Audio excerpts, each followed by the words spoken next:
Parlamentares insatisfeitos com o projeto do governo de transição para a chamada PEC Fura-Teto buscaram alternativas para garantir o pagamento do Auxílio Brasil sem criar um rombo tão grande no orçamento. Então, sobre este tema, vamos falar com o autor de uma das propostas paralelas, o senador Alessandro Vieira, do PSDB de Sergipe. Senador, boa noite, seja bem-vindo. Boa noite, um prazer estar falando com vocês. Prazer é todo nosso. Bom, primeiramente, quais são os principais pontos da sua proposta que diferem da proposta apresentada pelo governo de transição? Bom, o primeiro ponto relevante é você limitar o espaço fiscal apenas àquilo que é urgente, que é a questão da garantia do Auxílio Brasil, talvez renomeado como Bolsa Família, de R$600 e mais o adicional do benefício da primeira infância, para crianças de até 6 anos, famílias que têm crianças de até 6 anos de idade. Isso é urgente se resolver agora, porque se não tiver uma resolução, você não consegue pagar em janeiro. Os demais pontos, eles podem aguardar uma tramitação mais racional, mais tranquila, até para que você possa evitar instabilidades no sistema financeiro e evitar um risco de aumento de dívida.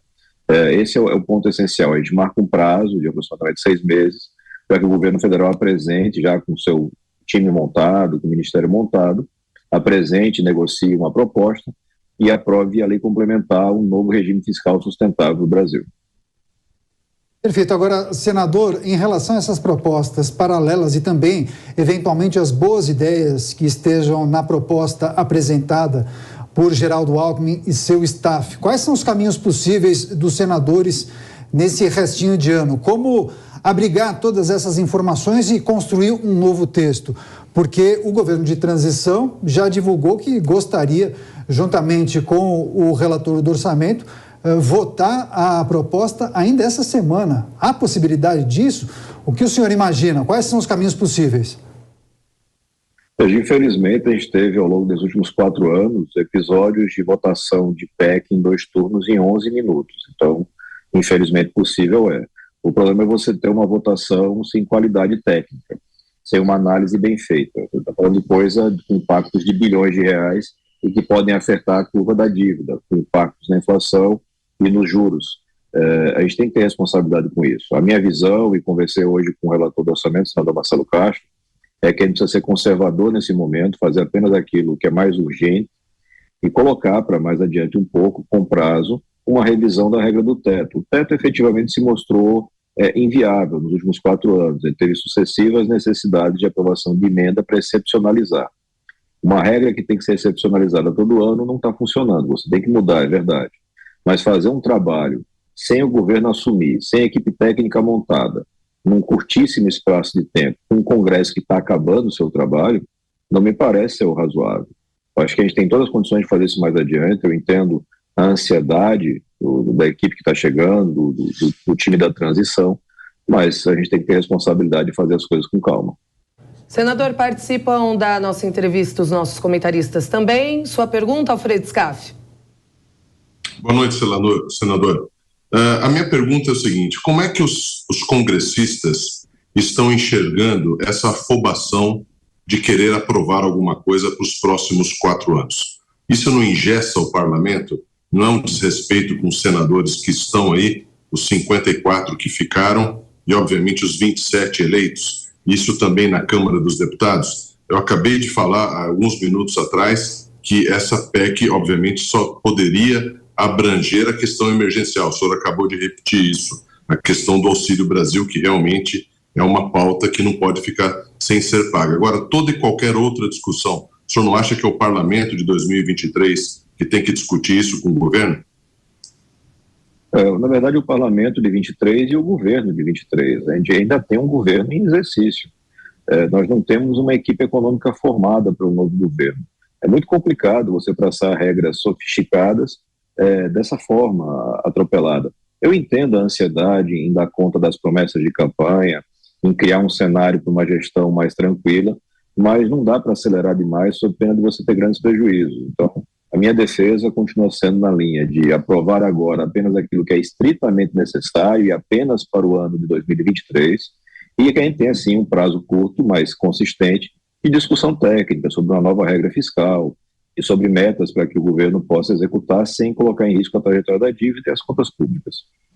Agora, senador, eu vou passar a palavra para o Constantino, mas antes eu queria pedir, por gentileza, um comentário do senhor acerca do posicionamento do seu colega Randolfo Rodrigues, da Rede, justamente sobre a sua proposta. Ele disse, abre aspas, obrigado pela sugestão, mas eu não quero. Queria sua avaliação. Eu respeito, eu tenho um excelente relacionamento com o Randolph. O processo legislativo exige formação de maioria. As opiniões individuais, elas têm pouca importância. O mais relevante é que você tenha no colegiado a formação consistente de uma maioria para aprovar. Então, está falando de uma emenda à Constituição. Da forma como foi ventilado, sem texto, apenas com um amontoado de ideias e boas intenções e um buraco fiscal de mais de 200 bi, eu tenho convicção que não passa. A gente vai ter que ter muita negociação. Então, essa ansiedade, ela tem que ser mais moderada e a gente fazer uma construção de qualidade, não tem dificuldade para isso não. Sua pergunta, Rodrigo Constantino. Senador, boa noite. Eu quero dar um passo atrás em relação à PEC e discutir a situação institucional no país hoje. Boa parcela da população e muitos juristas, inclusive nós vimos agora as falas de um desembargador recentemente aposentado nessa direção, consideram que o STF e alguns ministros do Supremo, né, eles têm exorbitado e muito do seu poder ali de forma muito arbitrária e muitas vezes ilegal. E a população deposita no Senado a esperança de alguma medida, porque cabe ao Senado, como instituição, o instrumento de freio e contrapeso ali, por meio de uma abertura de um processo de impeachment, alguma coisa assim. O senhor acha que o Senado está sendo omisso? Veja, Constantino, eu sou autor da proposta de CPI da toga em 2019 e ainda em 2019 eu apresentei pedidos de impeachment referentes a esse inquérito de fake news, milícias digitais que até hoje tramita, né? Eu discuto isso desde abril de 2019. Mas o fato é que você precisa, para um processo de impeachment, ter a anuência do presidente da casa. Ele é sujeito a uma análise técnica e, enfim, de circunstâncias pelo presidente da casa. E aí, nesse sentido, eu tenho certeza que não anda. Já um novo pedido de CPI é viável, porque a CPI é um direito de minoria e você tem hoje já uma série de precedentes, inclusive a CPI da Covid, onde você tendo as condições necessárias, que são 27 assinaturas e objeto definido, você tem a obrigatoriedade da instalação da CPI. Então, talvez uma CPI para apurar determinadas condutas de integrantes do judiciário seja viável, mas impeachment eu acredito que não. Senador, uma curiosidade, por que dessa vez essa PEC vai começar a tramitação pelo Senado? Nós já tivemos outras PECs que tiveram esse mesmo tipo de roteiro. Talvez pelo fato de que no Senado é mais fácil você construir consenso, são 81 senadores com relação a 513 deputados.